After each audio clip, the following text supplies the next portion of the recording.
मुंबईमध्ये सकाळपासून तुफान पाऊस सुरू आहे। अनेक ठिकाणी सखल भागामध्ये पाणी साचलंय। दुपारी 3:55 हाय टाईडचा इशारा देण्यात आलाय। समुद्राला भरती आणि वादळी वारे वाहत आहेत, त्यामुळे समुद्रकिनारी न जाण्याचं आवाहन करण्यात आलंय।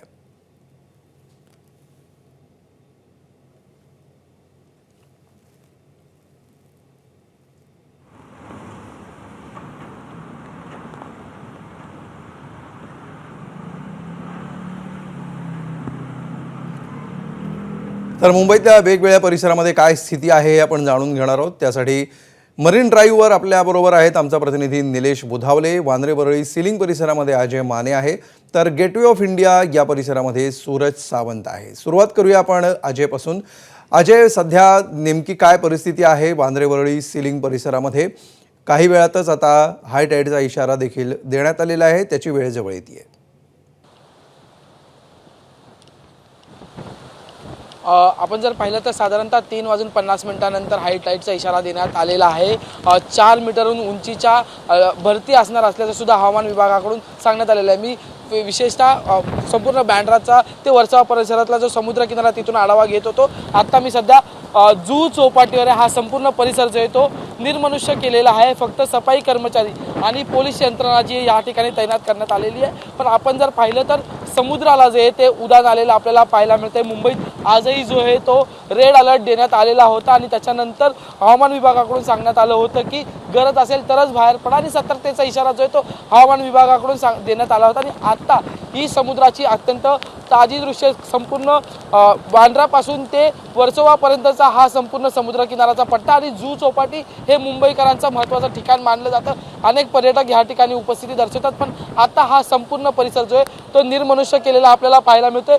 पोलीस प्रशासन जे ते या ठिकाणी संपूर्णतः तैनात केलेलं आपल्याला पाहायला मिळते। कोणालाही समुद्र किनारी जे ते येऊ दिलं जात नाहीये। संपूर्ण पोलिसांची गस्त या जुहू चौपाटीचा मुख्य जो रस्ता आहे त्या ठिकाणी घालण्यात आलेला आहे। त्यामुळे कोणीही पर्यटक या ठिकाणी थांबत असेल, मुंबईकर या ठिकाणी थांबत असेल तर थांबू दिलं जात नाही आहे। कुठल्याही वाहनांना या रस्त्यावर थांबू दिलं जात नाही। पण विशेष म्हणजे की समुद्र जो आहे तो आपल्याला खवळलेला पाहायला मिळतोय। समुद्राला उधाण आलेलं आहे आणि 3:50 जी आहे ती भरती जी आहे ती सांगण्यात आलेली आहे। पण भरती जी आहे तिचंही ज्या उंची आहे ती 4 मीटरहून अधिकची असणार आहे। त्यामुळे एक विशेष खबरदारी जी आहे ती हवामान विभाग, पोलीस प्रशासन आणि मुंबई महापालिकेकडून घेण्यात आलेली आहे। तिथली असलेली सगळी दुकानं असतील ती खाली केलेली आहेत। या रस्त्यावरची संपूर्ण वाहतूक जी आहे ती सुरळीत करण्यात आलेली आहे। कुणालाही या ठिकाणी थांबू दिलं जात नाही। सतत पोलिसांची गस्ती, आताही काही वाहनं थांबण्याचा प्रयत्न करत होती पण पोलिसांकडून त्यांना थांबू दिलं जात नाही। प्रत्येक स्पॉटवर या ठिकाणी जे ते पोलीस कर्मचारी तैनात आहेत। त्यासोबतच ज्या क्रेन गाड्या असतील किंवा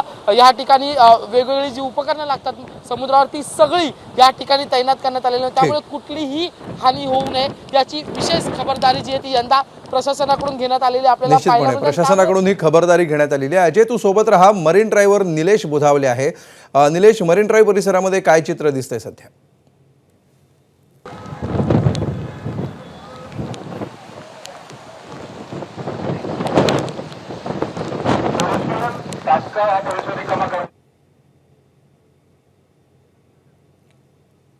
निलेशपर्यंत आपला आवाज पोहोचत नाहीये। पुन्हा एकदा आपण कॉन्टॅक्ट एस्टॅब्लिश करण्याचा प्रयत्न करू।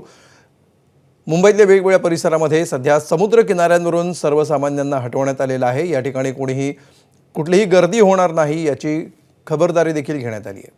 निलेश बुधावले सध्या आपल्यासोबत आहे। निलेश, मरीन ड्राईव्ह परिसरामध्ये सध्या काय चित्र आहे? अमोल, आता भरतीला सुरुवात होईल आणि या ठिकाणी आपण पाहतोय उंच लाटा आता समुद्रामध्ये यायला सुरुवात झालेली आहेत। खरं तर मुख्यमंत्री देवेंद्र फडणवीस यांना दुपारीच आवाहन केलं होतं की समुद्रकिनारी कुणीही जाऊ नये, कारण साधारणपणे 4.12 मीटर उंचीच्या लाटा ज्या आहेत त्या समुद्रामध्ये कोसळू शकतात आणि त्यावेळी कुठेतरी जीवितहानी होण्याची शक्यता नाकारता येत नाही आणि त्यामुळेच नागरिकांना समुद्रकिनारी जाऊ नये अशा पद्धतीचं आवाहन केलं होतं। आणि त्याचाच आपण समोर पाहतोय संपूर्ण समुद्रकिनारा जो आहे तो आता रिकामा करायला सुरुवात झालेली आहे। पोलिसांची एक गाडी, गस्त घालणारी गाडी सध्या या संपूर्ण क्वीन्स नेकलेस लगेच परिसरामध्ये फिरते आणि त्या ठिकाणाहून सर्व पर्यटकांना बाजूला करण्याचं काम जे आहे ते सुरू झालेलं आहे. मुख्यमंत्र्यांचं हे देखील आव्हान होतं की ज्यावेळेस हाय टाईड सुरू होईल त्यावेळेस मुसळधार पाऊस देखील कोसळू शकतो आणि त्यामुळं अनेक मुंबईच्या सखल भागांमध्ये पाणी भरण्याची देखील शक्यता आहे. त्यामुळं लवकरात लवकर घरी पोचावं कारण अनेक कंपन्या अशा आहेत ज्यांना दुपारनंतर कर्मचाऱ्यांना सुट्टी दिलेली आहे. त्यामुळं कुठल्याही प्रकारे अडचणी निर्माण होऊ नयेत, नागरिकांना त्रास होऊ नये यासाठी प्रशासन देखील खबरदारी घेताना आपल्याला दिसत होते. पोलिसांच्या गाडी देखील आता गस्त पथकाची या ठिकाणी आलेली आहे आणि त्यांच्या वतीनं या ठिकाणी संपूर्ण परिसरामध्ये असणारे जे नागरिक आहेत त्यांना मुंबईकरांना या ठिकाणाहून जाण्याचं आव्हान जे आहे ते करण्यात येत आहे. कारण पुढचे काही तास जे आहेत, काही वेळ जो आहे तो अतिशय महत्त्वाचा आहे आणि त्यामुळं मोठ्या प्रमाणामध्ये या संपूर्ण परिसरामध्ये लाटा उसळणार आहेत आणि कुठेतरी जीवितहानी होण्याची शक्यता नाकारता येत नाही आणि त्यामुळंच हा मरीन ड्राईव्हचा परिसर असेल किंवा जेऊ चौपाटी असेल, गिरगाव चौपाटी असेल, या संपूर्ण परिसरामध्ये हा संपूर्ण परिसर निर्मनुष्य करण्यात आल्याचं आपल्याला दिसत आहेत. सध्या पावसानं थोडीशी उसंत या दक्षिण मुंबईमध्ये जरी घेतली असली तरी लाटा मात्र मोठ्या प्रमाणामध्ये उसळत आहेत आणि पुढचे काही मिनिटं हीच परिस्थिती राहणार आहे. साधारणपणे 4:12 समुद्रामध्ये भरती असेल आणि त्यावेळी सकल भागांमध्ये मुसळधार पाऊस पडल्यास पाणी भरण्याची शक्यता देखील आबोल वर्तवण्यात आलेली आहे. निश्चित आपल्याबरोबर सूरज सावंत देखील आहे. सूरज, गेटवे ऑफ इंडिया परिसरामध्ये तू आहेस, नेमकी काय परिस्थिती आणि काय चित्र सध्या तिथे दिसतंय?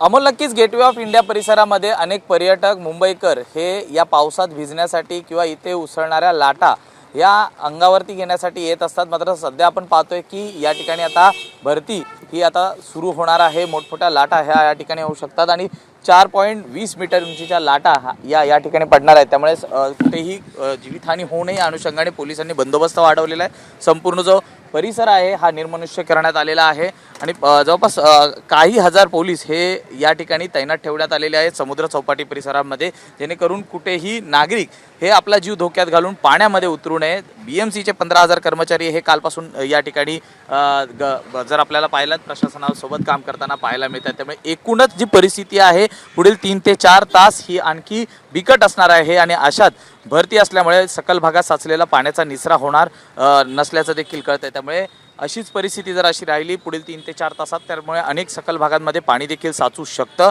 आणि या लाटा जवळपास 4 मीटर उंचीच्या या आपल्याला पाहायला मिळत आहेत. जवळपास 3:50 या भरतीची वेळ सांगण्यात आलेली आहे हवामान खात्याकडनं आणि पुढील 3 ते 4 तास हे मुंबईकरांसाठी त्याचबरोबर ती कोकण किनारपट्टीसाठी अत्यंत महत्त्वाचे असणार आहेत. त्यामुळे बॅरिकेटिंग्स करून पोलिसांनी हा संपूर्ण परिसर जरी निर्मनुष्य केला असला तरी नागरिकांनी जीव धोक्यात घालू नये. पुढील 3 ते 4 तास रेड अलर्ट आहे आणि मुंबईसह पुढच्या 3 ते 4 तासांमध्ये परिस्थितीवर लक्ष असणार आहे आणि कुठलीही हानी होऊ नये यासाठी प्रशासन सज्ज आहे. धन्यवाद अजय माने, निलेश बुधावले आणि सूरज सावंत, तुम्हा तिघांचेही हे अपडेट्स प्रेक्षकांपर्यंत पोहोचवल्याबद्दल.